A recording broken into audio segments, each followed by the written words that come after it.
हेडलाईन्सचे प्रायोजक आहे NBC bearings, लांब पळण्यासाठी।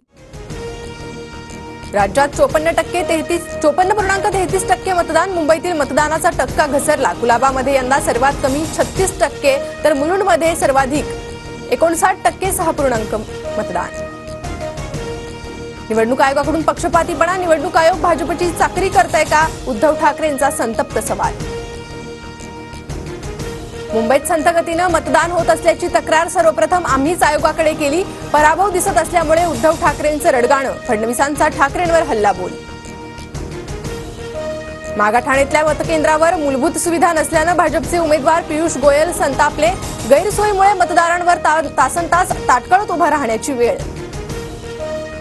हुकुमशाही आणि जुलमी राजवटीचा नायनाट होईल। पत्रकाच्या माध्यमातून उद्धव ठाकरेंचा सत्ताधाऱ्यांवर हल्लाबोल।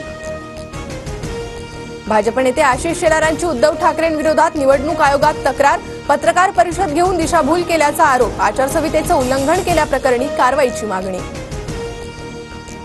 मध्य मुंबईच्या कमलानगरमधील बूथवर काँग्रेस कार्यकर्त्यांनी भाजप कार्यकर्त्यांना धमकावलं। प्रसाद लाड यांच्या तक्रारीनंतर काँग्रेसच्या 2 कार्यकर्त्यांवर गुन्हा। प्रसाद लाड यांचे आरोप खोटे। सत्ताधाऱ्यांच्या दबावातून पोलिसांची काँग्रेसच्या कार्यकर्त्यांवर कारवाई। अंबादास दानवेंचा आरोप। शांतिगिरी महाराजांच्या 11 कार्यकर्त्यांवर गुन्हे दाखल। मतदानाच्या दिवशी भगवे वस्त्र चिन्हाच्या स्लिप देत प्रचार केल्यानं कारवाई। सचिन तेंडुलकरच्या ऑनलाईन गेमच्या जाहिरातीनं त्याच्या अंगरक्षकाची आत्महत्या। बच्चू कडूंचा आरोप। बच्चू कडूंचा सचिन तेंडुलकरच्या घरासमोर पुन्हा आंदोलनाचा इशारा। आज दुपारी 1 वाजता 12वीचा निकाल जाहीर होणार। बोर्डाच्या संकेतस्थळावर दुपारी 1 वाजता निकाल पाहता येणार। बोर्डाकडून अधिकृत घोषणा। माजी पंतप्रधान राजीव गांधींची आज 33वी पुण्यतिथी। सोनिया गांधी, राहुल गांधी, खरगेंकडून राजीव गांधींना श्रद्धांजली। तांत्रिक बिघाडामुळे मध्य रेल्वे विस्कळीत। टिटवाळा ते सीएसएमटीला जाणाऱ्या लोकल गाड्या 20 मिनिटं उशिराने। स्थानकांवर प्रवाशांची गर्दी।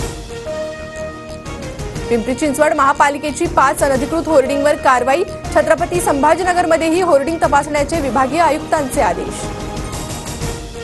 यावर्षीपासून मुलींना उच्च शिक्षण मोफत। अभियांत्रिकी, मेडिकल, फार्मसीसह 642 कोर्सेसचा समावेश। राज्य शासन दरवर्षी 1800 कोटींचा भार उचलणार। हेडलाईन्सचे प्रायोजक आहे एनबीसी बेरिंग्स, लांब पळण्यासाठी।